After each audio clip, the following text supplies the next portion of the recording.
Salat gerhana bulan yang digelar di Masjid Al-Hadad Kota Palembang Rabu malam berjalan dengan khidmat. Di bawah temaram langit yang cerah, Habib Ali Karor selaku khotib meminta masyarakat dari peristiwa gerhana ini untuk lebih mendekatkan diri kepada Allah Subhanahu wa taala dan meminta masyarakat agar selalu ikhlas dalam menjalani kehidupan. Habib Ali juga menekankan kepada masyarakat bahwasanya semua benda dan peristiwa yang ada di bumi dan langit serta makhluk hidup tidak luput dari karunia Allah Subhanahu wa taala. Bahkan banyak ayat Al-Quran menjelaskan tentang ciptaan dan benda-benda langit, serta pergerakan benda langit yang menjadi bukti tak tertandingi dari ciptaan Allah Subhanahu wa taala.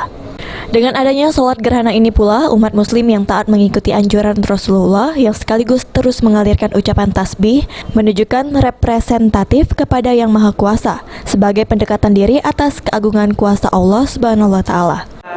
Daripada anjuran Rasulullah SAW, yaitu kita dianjurkan untuk banyak-banyak ingat kepada Allah. Kita dianjurkan untuk banyak-banyak bertaubat kepada Allah Subhanahu wa taala, bukan justru yang dilakukan oleh orang saat ini, yaitu mereka malah mengambil momen daripada gerhana dengan banyak lalai kepada Allah Subhanahu wa taala. Sebaliknya, ketika terjadi gerhana, kita dianjurkan untuk sholat, kemudian kita dianjurkan untuk memperbanyak tasbih, memperbanyak zikir dan berdoa. Karena tidaklah terjadi gerhana, melainkan itu pertanda bahwa semakin dekat itu dengan hari kiamat. Maka di saat kita sadar itu sudah sangat dekat dengan hari kiamat, tentunya kita perlu menyiapkan daripada bekal untuk kehidupan kelak kita di akhirat, dan bekal yang terbaik adalah taubat dan istighfarnya kita kepada Allah Subhanahu wa taala. Okta Al-Farisi, PAL TV.